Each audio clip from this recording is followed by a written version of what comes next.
अस्सलाम वालेकुम। जहाँ से वबासी एक नए यूट्यूब प्रोग्राम के साथ हाजिर है। सबीन शहबाज भी हमारे साथ मौजूद हैं। दो अहम मौज़ूआत जिसके ऊपर बात करेंगे और एक तीसरी खबर जिसके ऊपर मुख्तसर सा अहवाल वो बयान करेंगे, जो कायदे आज़म यूनिवर्सिटी के हॉस्टल का मामला है उस पर भी एंड में गुफ्तगू करेंगे। लेकिन एक खबर जो पाकिस्तान तहरीक इंसाफ की जानिब से खासा इसके ऊपर तशवीश का इजहार किया जा रहा है कि हमारे 49 के करीब अरकान असम्बली जो हैं उनको नाअहल किया जाएगा। और एक थ्योरी ये भी पेश की जा रही है कि जो मुस्लिम लीग नून है उनको सादा अक्सरियत देने के लिए ये सब कुछ किया जा रहा है। ये थ्योरी क्यों दुरुस्त मालूम नहीं होती, इस पे कुछ हकायक आपसे शेयर करेंगे। और दूसरा एक अहम खबर ये भी है कि इस्लामाबाद की एक मॉडल जेल, उसमें अचानक से कुछ तैयारियां की जा रही हैं और ये गैर मामूली तौर के ऊपर ये तैयारियां क्यों हो रही हैं।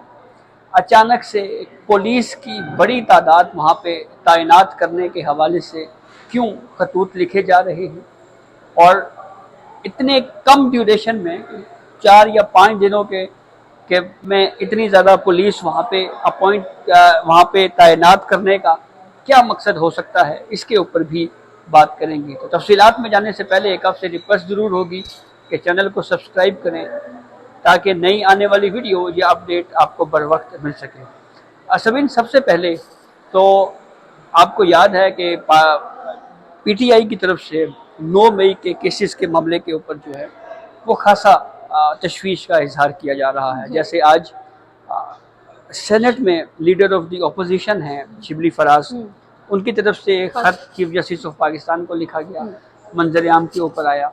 उसमें भी उन्होंने इसी बात का ही इजहार किया है कि बहुत स्पीडी ट्रायल 9 मई का हो रहा है और इससे इंसाफ की फराहमी जो है उसके ऊपर शकूक व शुबहात उठ रहे हैं। इससे पहले उमर अयूब साहब की तरफ से भी ये खत लिखा गया और भी कायदीन की तरफ से पीटीआई के या पाकिस्तान तहरीक इंसाफ की जो लीगल टीम है उसकी तरफ से भी ये सवालात उठाए जा रहे हैं कि इतनी स्पीडी, जैसे कल का उमर अयूब के खत की अगर हम बात करें तो उसमें तो उन्होंने कहा जी कि रात 2-2 बजे और 3-3 बजे तक भी जो है वो ट्रायल चल रहा है।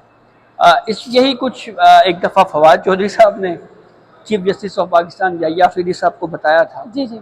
लेकिन उस वक्त तो चीफ जस्टिस याहिया अफरीदी साहब ने ये फरमाया था कि शुक्र करें अदालतें काम कर रही हैं। अब मसला ये आ रहा है कि जो इंसदाद दहशतगर्दी की अदालतों की तरफ से जो सज़ाएँ दी हैं 10-10 साल की, क्योंकि हमारा आइन और कानून बिल्कुल वाज़ेह है कि सज़ा याफ्ता शख्स जो है वो मेंबर असम्बली नहीं रह सकता, इसलिए अब यहाँ पे बाई इलेक्शन होगा।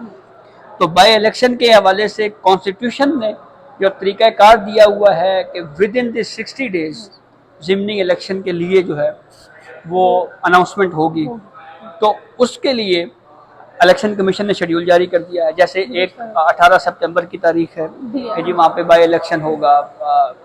तो इसी सूरत हाल में ये बात कही जा रही है जी कि ये बहुत तेज़ी का मुजाहरा किया जा रहा है इलेक्शन कमीशन की तरफ से, और उसके साथ साथ ये बात भी कही जा रही है कि ये पीटीआई के जो मेंबरान हैं ये 49 के करीब जो है वो डिस्क्वालीफाई करने का हो जाएंगे। तो इस हवाले से जो मेरी रिव्यू है, जो मैंने मुख्तलिफ लोगों से बात भी की, जो कानूनी माहिरीन हैं उनसे, कि अभी अपील की स्टेज रहती है। अच्छा, मैंने और आपने, हम दोनों ने मिल के इंसदाद दहशतगर्दी एक्ट का जो सेक्शन 25 है वो हमने पढ़ा है।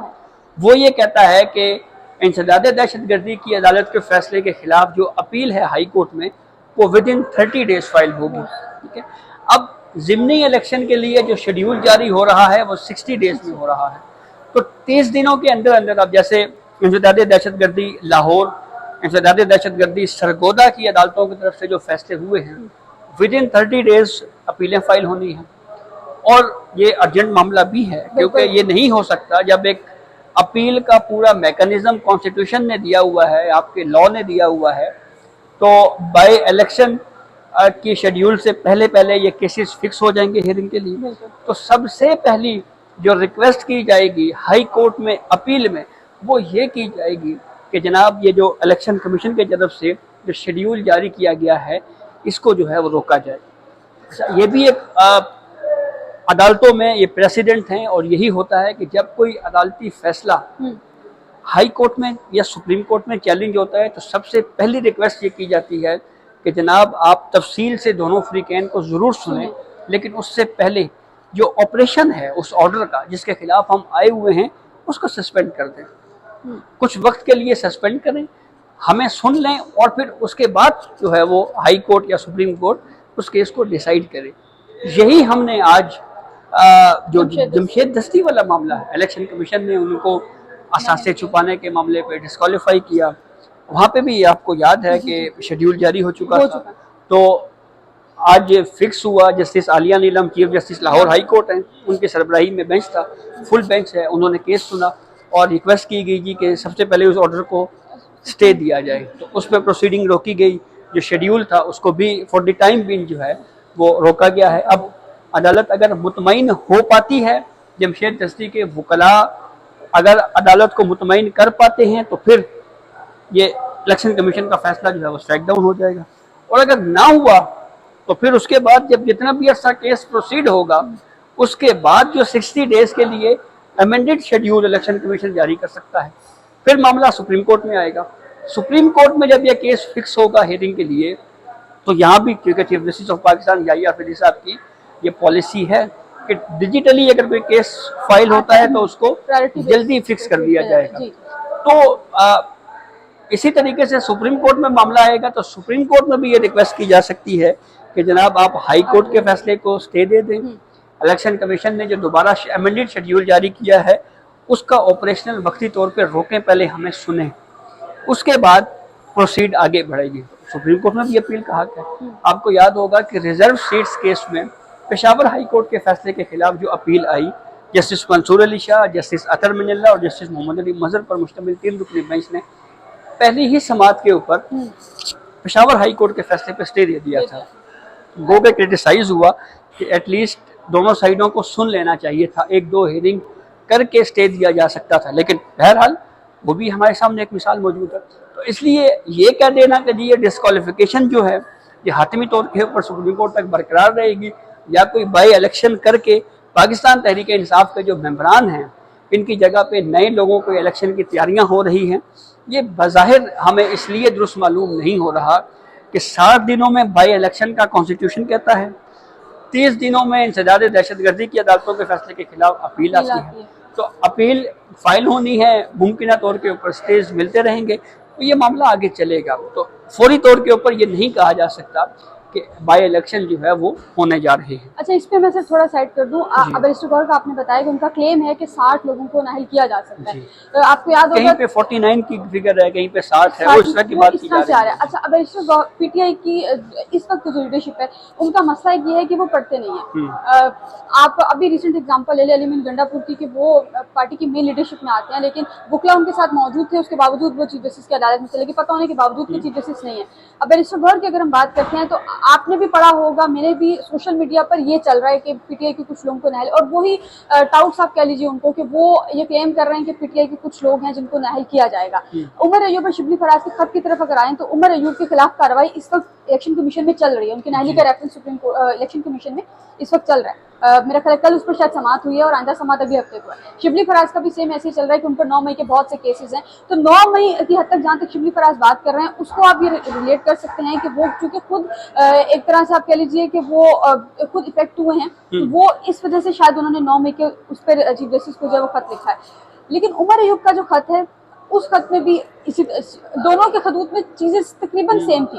दोनों ने यही कहा कि ट्रायल जो है वो स्पीडी ट्रायल हुआ है और शफाफ ट्रायल नहीं हुआ, वो सारी चीजें थी। तो जो बैरिस्टर गौहर का क्लेम है वो ये है कि बैरिस्टर गौहर ने सोशल मीडिया से या सुनी सुनाई जो बातें हैं उस पर आकर बैरिस्टर गौहर ने मेन स्ट्रीम मीडिया पर जो है वो ये क्लेम कर दिया, एक स्टेटमेंट दे दी कि हमारे इतने लोगों को जो है नाअहल कर दिया जाएगा। आपको लगे इलेक्शन कमीशन ने तरदीद भी जो है वो बैरिस्टर गौहर के परसों एक उन्होंने ट्वीट किया था जी, उस पर तरदीद भी आई। जी, इलेक्शन कमीशन उस पर जो है वो तरदीद भी की थी। तो सोशल मीडिया की अगर थोड़ा सा स्टडी कर लें इन चीज़ों को तो मेरा ख्याल इस किस्म के जो ब्लंडर्स हैं वो ये नहीं करेंगे। अच्छा सबीन, ये बताएं, आखिरी खबर जो है वो हम देंगे कि इस्लामाबाद जेल क्यों अचानक से उस पर डेवलपमेंट हो रही है।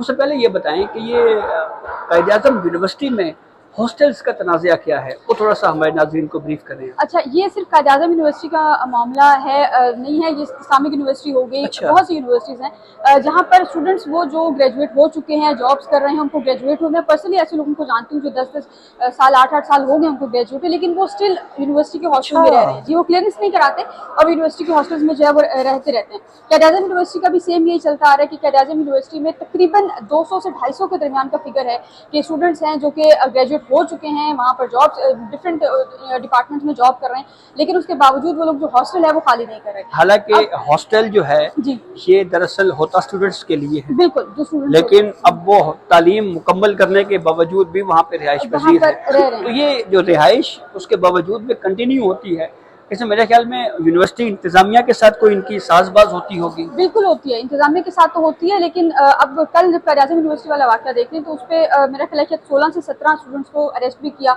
उनको जब थाने मुंतकिल किया तो अब लॉयर्स वहाँ पर गए, माननीय जारी साहब वहाँ पर थे, उनके हस्बैंड थे, तो उन लोगों ने कहा कि स्टूडेंट्स के फंडामेंटल राइट्स होते हैं, ये होता है। तो फिर जो एसपी साहब थे शायद, उन्होंने कहा कि फंडामेंटल राइट बेशक होते हैं, लेकिन जो स्टूडेंट्स वहाँ पर रह रहे हैं इतने अरसे से, और ये ऑपरेशन जो है ये वाइस चांसलर की निशानदेही पे हुआ। अच्छा, उन्होंने कहा है, यानी जो यूनिवर्सिटी के वीसी हैं उन्होंने खुद पुलिस को ये बताया है कि ये इशू है, इसलिए आप इसके ऊपर काफी अच्छे से चलता आ रहा है। और उन्होंने कहा कि अब चूंकि समर्स में ये होता है कि हॉस्टल्स की सफाई वगैरह उसको सारा उन्होंने करना होता है, तो समर्स में हॉस्टल खाली होता है। अब स्टूडेंट्स जिनको अरेस्ट किया उनमें से मेजोरिटी ये कह रही है कि हमने समर्स की फीस पे कर दी है तो हम खाली नहीं करेंगे, लेकिन यूनिवर्सिटी ये कह रही है कि हमारे लिए जरूरत है तो जरूरी है, तो आप जो है वो इसको खाली कर दें, लेकिन उन्होंने खाली नहीं किया। खैर अभी तक स्टूडेंट्स कुछ हैं जो आज शायद उनको पेश भी किया गया, लेकिन ये है कि स्टूडेंट्स की भी इसमें किसी हद तक जो है वो गलती है, लेकिन यूनिवर्सिटी की जो इंतजामिया है उन्होंने काम ठीक किया है, लेकिन थोड़ी सी मेरा ख्याल है जल्दबाजी कर दी। लेकिन गलती स्टूडेंट्स की है कि ग्रेजुएट हो गए,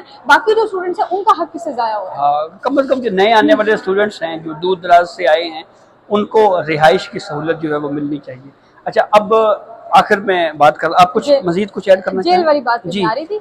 हाँ, जेल वाली बात सबीन, मसला ये है कि एक तो हर दौर में जो है ये बात कही जाती रही है कि अडियाला जेल में कैपेसिटी कम है और कैदी ज़्यादा हैं। ये बात भी दुरुस्त है जी कि ये पिटी बहुत बड़ा ज़िला है, तो इस्लामाबाद में जो मुल्ज़मान हैं वहाँ के उनको भी अडियाला जेल में ही रखा जाता है। गुंजाइश से ज़्यादा कैदियों के हवाले से अदालतों में रिपोर्ट्स भी आती रही हैं।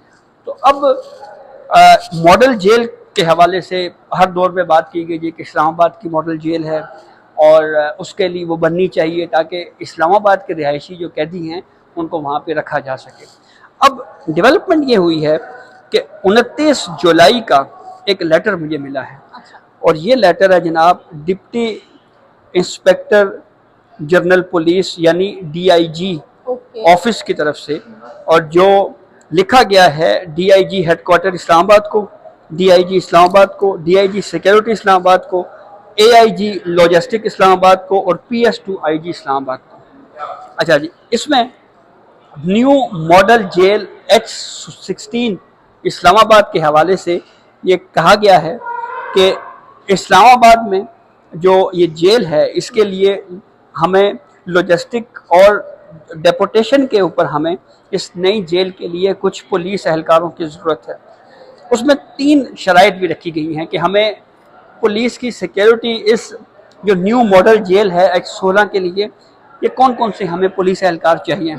पहले तो ये कहा गया है कि उन पुलिस ऑफिशियल्स को या एहलकारों को यहाँ पे नामजद किया जाए ड्यूटी के लिए जिनकी अच्छी सेहत, good physical and mental health, जहनी तौर के ऊपर भी वो ठीक हों और जिस्मानी तौर के ऊपर भी ठीक हों, और उनकी उम्र जो है वो 50 साल से ज़ायद ना हो, ये पहली शर्त।